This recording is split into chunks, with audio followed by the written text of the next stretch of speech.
আবার একটা যে ব্লগের সাথে চলে এসেছি। এই দিন আমরা বেরিয়ে গেছিলাম মেনলি ওটা হাওড়ার দিকে একটা মন্দিরে, ওটা বড়মার মন্দির বলে, ওখানে পুজো দেওয়ার ছিল আর আমার ভাইয়ের, তো ওটার জন্য চলে গেছিলাম। তো তারপরে কালীঘাটে এসেছিলাম, কালীঘাটে এসে দাঁড়িয়েছিলাম যেহেতু ওখান থেকে ছাগল তোলার ছিল।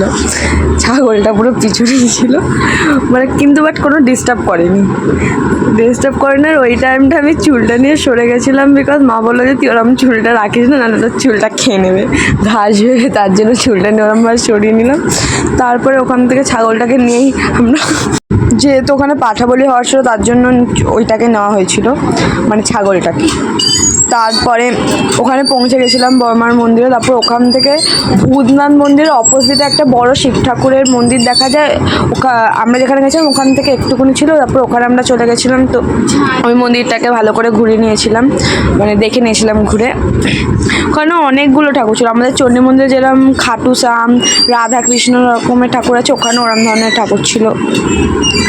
তারপরে এই জায়গাটায় শিব ঠাকুরের, যত রকমের শিব ঠাকুরের মন্দির আছে সব কটা শিব ঠাকুরের মন্দির ওখানটায় ছিল। আর এটা ওই বড় শিব ঠাকুরটা, জায়গাটা হেভি লাগছিল। তারপরে ওখানে ঢুকে গেছিলাম, বাট ভিতরে ওটা কাঁচ দিয়ে লাগানো ছিল দরজা, তার জন্য সব কটা মানে ঠাকুরেরটা অল্প অল্প বোঝা যাচ্ছিলো, ঠিক মতো বোঝা যায়নি। আর ওখানটা আমাকে বোঝা যাচ্ছিলো, ঠাকুরকে আর বোঝা যাচ্ছিলো না, কারণ একদম হালকা হালকা দেখা যাচ্ছিলো। আর ওখানে মিরের মতো দেওয়া ছিল না, তার জন্য আমিই উঠে যাচ্ছিলাম। তো মেনলি এখানে যে কটা ছিল আমি ঠিক মনে নেই কটা ছিল, বাট এখানে ভিডিওতে আমি সব কটাই তুলে নিয়েছিলাম একটু একটু করে। তারপর ওইটা তুলে নিয়ে দেন একটু মন্দিরে আমরা বসেছিলাম, যেহেতু ওই টাইমে আরতি ফারতি চলছিল। তারপরে দেন মন্দিরটা বন্ধ হয়ে যাবে, তখন 12টা সামথিং ওরম বাজে, আবার 4টার সময় খোলার কথা ছিল।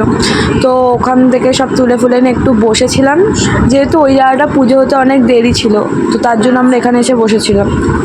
তারপরে ওখানে চলে গেছিলাম, চলে যাওয়ার পরে পাঠা বলিটা আমি তুলিনি, বিকজ যেই টাইমে পাঠা বলি হওয়ার ছিল ওই টাইমে আমরা খেতে চলে গেছিলাম। তো আর এই মন্দিরে যেদিন গেছিলাম তার পরের দিনে আমার এক্সাম ছিল, বাট আমার মুখস্থ মোটামুটি করে নিয়েছিলাম, তো তার জন্য অতটা চাপ হয়নি। বাট তবুও গেছিলাম, যেহেতু আমার যাওয়ার হেব্বি ইচ্ছা হচ্ছিলো।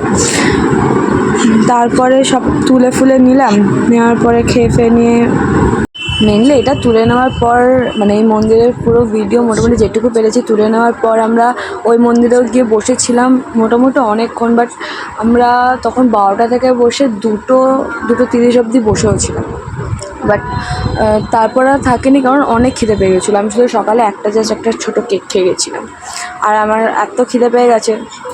তো আমার একার না, ওখানটায় আমার ভাই যারা ফারা ছিল সবার খিদে পেয়ে গেছিলো, তার জন্য আমরা খেতে চলে গেছিলাম। খেয়ে ফেয়ে নিয়ে আমরা বাইরেটা তারপরে বসেছিলাম একটুক্ষণ, সুন্দর হাওয়া দিচ্ছিলো বলে। তারপরে আবার গাড়ি করে ঘরে চলে এলাম। তারপরে ঘরে চলে আসিনি, আবার মাঝখানে প্রিন্সেপ ঘাটে দাঁড়িয়েছিলাম, এত গরম ছিল সেই দিন। এবার একটা করে আইসক্রিম খেয়ে ঘরে ছিলাম। আগে জানি টাটা বেরিয়েছি।